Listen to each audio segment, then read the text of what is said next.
Hi there, Nick Ortner here, New York Times bestselling author of The Tapping Solution and the producer of this Tapping World Summit.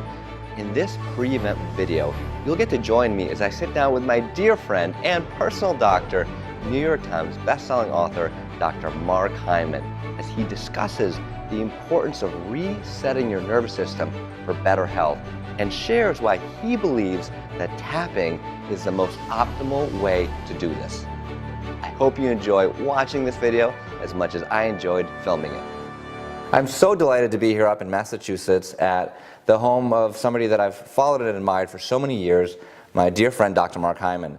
Now, you've probably heard of Mark. You might have seen him on 60 Minutes, The Dr. Oz Show, Larry King, the list is a mile long. And he's testifying in front of Congress, out there in the world, doing great things, spreading this message of health. And what I love about Mark is that not only is he a friend, he's my personal doctor, he's just the doctor with the biggest heart that I've ever seen. And I think that translates into his work, so I'm so excited to be here with you today. Thanks, Mark. Thanks.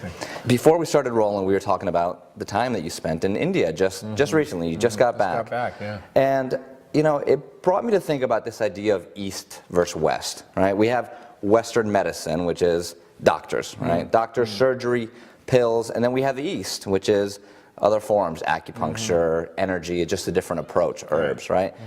And it often feels like there's such a separation between the two, and that one is right and the other one is wrong from each side's perspective, right? And one of the things that I love about you is that I think you're sort of bridging that gap. Yeah. So tell me a little bit about functional medicine, which is what you practice, and how that's different from what people are used to hearing from doctors. Yeah, well, you know, you bring up a really interesting point about Eastern and Western medicine. In fact, the reason I ended up getting into functional medicine was because I was predisposed to thinking about the body as a system from my study of Chinese and Chinese medicine when I was in college. So you did that first? I did that first. And I went to China, I lived in China for a year, and I studied a way of thinking that was quite different, that understood the connections and the patterns and the dynamic way in which the body works.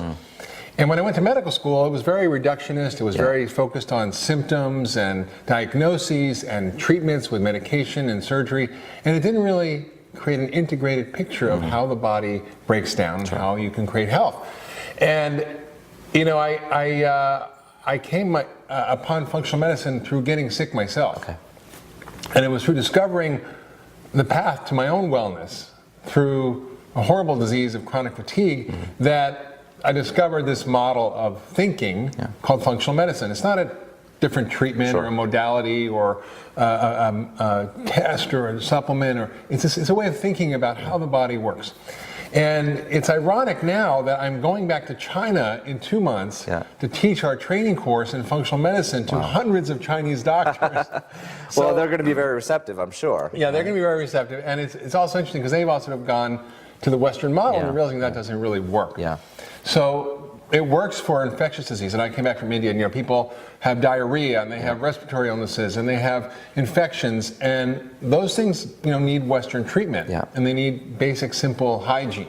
You know, and I said to them, you know, the real treatment isn't doctors, the real treatment is hygiene. Sure, absolutely. You know, flush toilets and hot water and taking a shower. I mean, that was the biggest medical treatment I did there, was teach the kids at the orphanage to take a shower twice a week and wash their hands before they ate and not cough on each other and not sleep together, and getting them blankets so they wouldn't all be sleeping together and passing their fungus back and forth. Got it. So it's very simple ideas.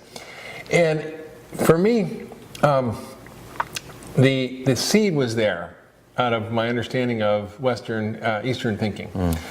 And when I got sick, I realized that what I learned in medical school wasn't really helpful in having me solve this puzzle of chronic illness. And I went to doctor after doctor, got pill after pill, and everything broke down. You know, my system didn't work. I couldn't think, I couldn't focus, I couldn't remember, I couldn't sleep. My digestion didn't work. I had terrible chronic diarrhea. I had muscle and joint pain. I had terrible rashes. I had sores on my tongue. I had just horrible symptoms. My liver function tests were abnormal. My inflammatory markers were elevated. My blood count was depressed. I had all sorts of weird, strange things that no one could kind of figure out. Yeah, the mystery disease kind of thing that we see a lot of. Yeah, the mystery illness. And what it forced me to do was to understand everything about how the body breaks down and how it works. And And in that process, I discovered some amazing thinkers like Dr. Jeffrey Bland, Linus Pauling, Sidney Baker, some of my teachers and mentors who were mapping out a different way of connecting the dots. And what they'd done was fascinating. They'd taken all of the sort of existing research about sort of the way things work in the body, and they reorganized it into a different sort of structure of thinking about how the body works and how it breaks down. So they basically connected the dots. You've got all these researchers and all these people in silos and nobody talks to each other, but they took a 30,000-foot view and they said, well, how does everything really work? So functional medicine is a way of thinking about how everything is connected. It's a roadmap. It's like a way of navigating through the puzzle of chronic disease. And we have so much of it here. We have not only obesity-related diseases like diabetes, what I call diabesity, heart disease, dementia, stroke, cancer, high blood pressure, but we have all these other diseases that are also related to lifestyle and environment, like autoimmune diseases, allergic diseases, digestive disorders that affect millions and millions of people. And the combination of our poor diet, our industrial processed diet, lack of exercise, and chronic stress, all three of those things are the trifecta that lead to chronic disease. And you add on top of all that environmental toxins, and you've got a real witch's brew for causing chronic disease. Sure. I want to go back to the idea of, because I think people lose track of infectious diseases, right? As like you mentioned, this is where Western medicine comes in amazingly, right? And then these chronic diseases. What do people, because people go, well, drugs are bad or drugs are good. This is bad or that's good. How do people make the distinction of, do they need to see a doctor for what they're faced with? Do they need to see a functional medicine doctor? They need, Well, I think in the future, every doctor is going to be a functional medicine doctor because it's the science of systems biology and systems medicine, which is what everything is going on in science right now. So, it takes about 10 to 20 years for what we know in science to be actually coming into practice.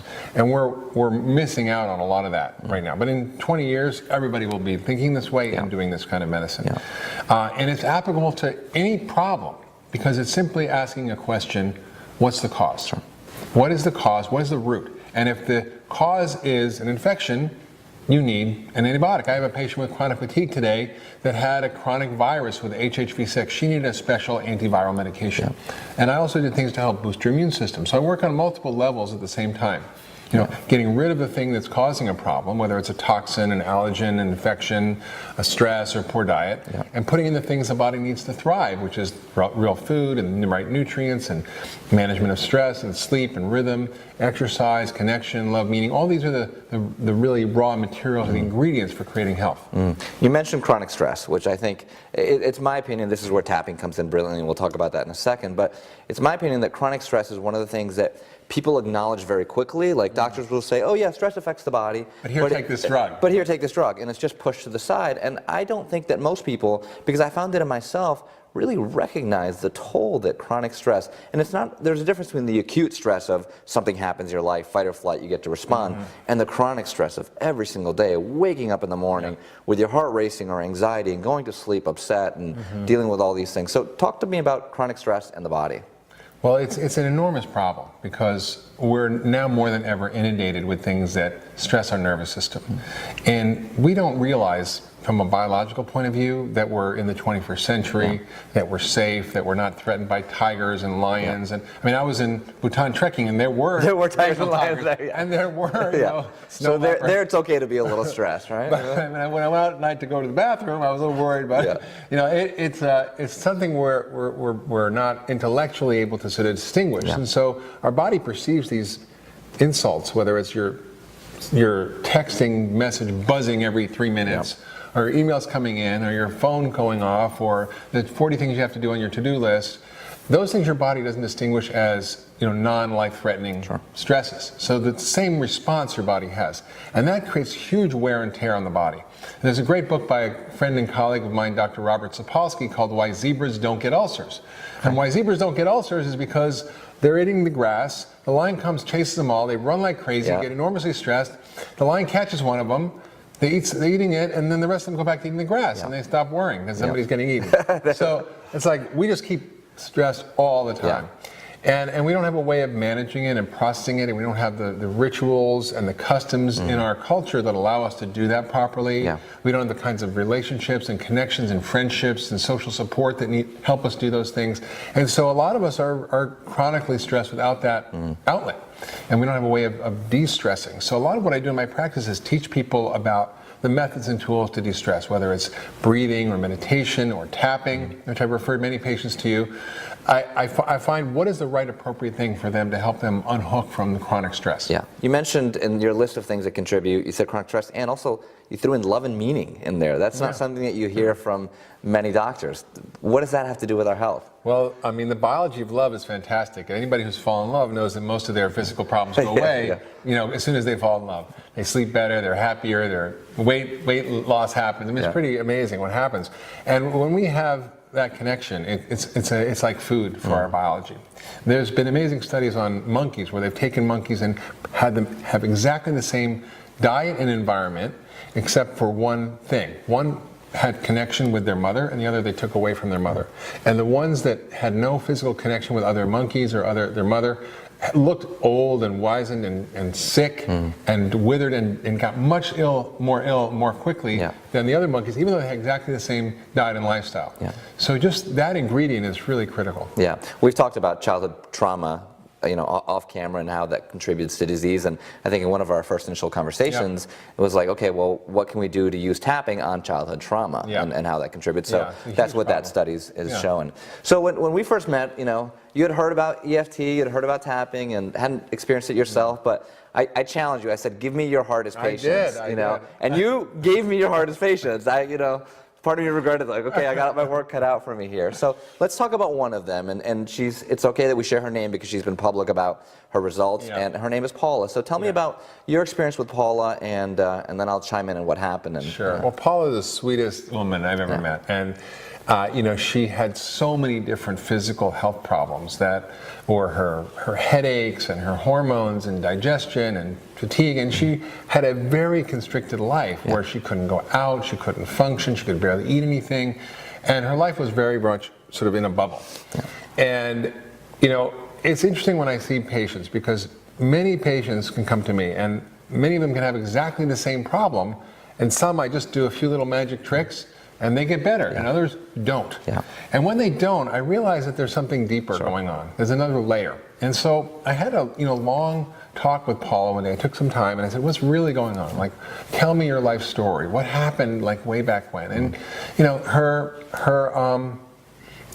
sister had died, and she got to take care of her nephew and raised him. And when he was a young man, he killed himself, and it destroyed her. And that trauma was buried in every cell of her body, and she couldn't get rid of it.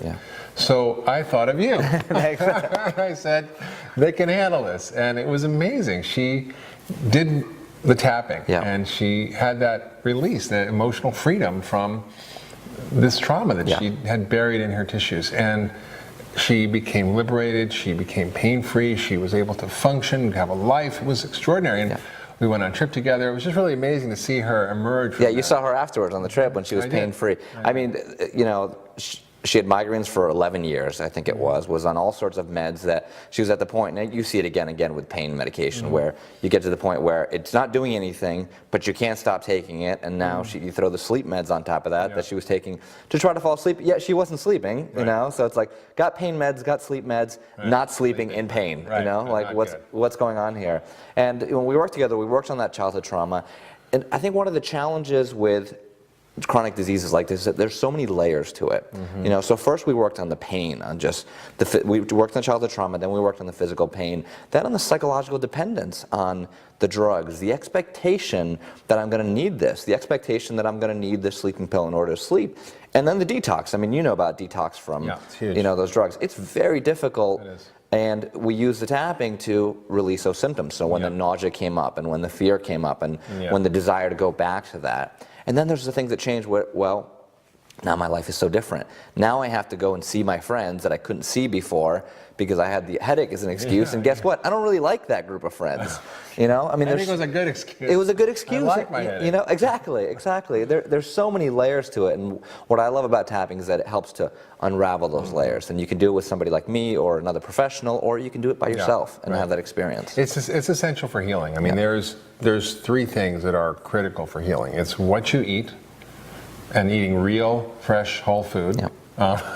And I was in a restaurant the other day. I was in New York. It was hysterical. The guy asked for Coke, and the waiter wouldn't give it to him. He says, "I'll give you anything else that's real, but I'm not giving you that because it's fake food. It's really? High fructose corn syrup is going to kill you." I'm like, "Great, I love it." The waiters are stopping it right there. They're the front line of hell. And I was like, "This is phenomenal." The second thing is moving your body. Yeah. We're designed to move, and walking, exercise, play. Your bodies have to move to be healthy. And the third thing is learning how to reset your nervous system through relaxing. Yeah. And through dealing with chronic stress. And there are so many phenomenal tools to do that, but tapping is one of the most directed and powerful ways to peel those layers away of chronic stress. And they're very effective for very difficult problems. Yeah, absolutely. So tell me, you talked about in 10 or 20 years this becoming mainstream, this way of thinking. Tell me some good news about the future. What are you seeing happening that's changing? I mean, you're on the front lines, like I said, testifying in front of Congress, really working on getting this information out. And when you look around, it seems like some good things are happening and some bad. So give me the good news. Well, today I saw a patient who is on the board of the Brigham and Women's Hospital. She's had a health problem that she's seen the top doctors. I mean, they donate a ton of money to the hospital, so they have top tier care, access to anybody, and she wasn't really getting better, and she had all sorts of side effects for the treatment. And she went to one of the head doctors there. The guy was in charge of, I can't really say, but one of the top departments. And world famous guy, and she said, "Well, I'm, what do I do? Like, I want to see the guy here. I want to work with Dr. Hyman." She said, "Oh, Dr. Hyman, is going to help you figure out the cause. You're going to need to kind of work with both for a while, but you should definitely pursue that." And coming from a top guy at Harvard, who's like realizing that the future is not exactly as it was. Yeah. So you're not a quack anymore, is that, Not really, I guess. It's interesting, and I can tell you how many patients of mine are doctors. Wow. A lot of my patients are doctors because they recognize that we don't know everything in medicine, and there are many different ways of approaching problems that work better. Another patient of mine another woman from Harvard had anaphylaxis. She died twice, coded because she stopped breathing. She had horrible hives and rashes. She was on 42 different pills, things for asthma and allergies, just everything. Had seen the top immunologist and allergist at Harvard and was still not better. And came to see me within 6 weeks, was off all her medication, completely symptom-free. And, the doctor there was great. He's like, "Hey, there's something here. I'm going to start checking it out and sending patients, and maybe I'll go to the course." So I think things are shifting, and I see that happening. In 20 years, I think people are going to recognize that our method of thinking about disease is wrong, and our way of diagnosing disease is wrong. It's not based on these underlying connections between all the systems in the body. The body's really an integrated whole. Yeah. I think what we have going for us most in trying to change this is the fact that the other things are not working at all. I mean, people are sick and tired of being sick and tired, so they're looking for other solutions. What else can I do to modulate my stress, to find better food, and to have a better life experience? I mean, we're looking at health here, but at the end of the day, it's about quality of life. Right? And I use all the tools at my disposal. I use surgery, I use medication, I use diet, I use supplements, I use herbs, I use tapping. I find what's the right approach for this particular patient, and what is it that's getting to the root cause. That's a very different way of thinking. Well, Mark, this has been very enlightening, as always. Thank you so much for your time, and we'll talk soon. All right. I hope you enjoyed that video. Make sure to scroll down past the comments to learn about how to access the Tapping World Summit, and especially how you can get unlimited access to the event. Remember, attending during the 10 days of the online event itself has and always will be free.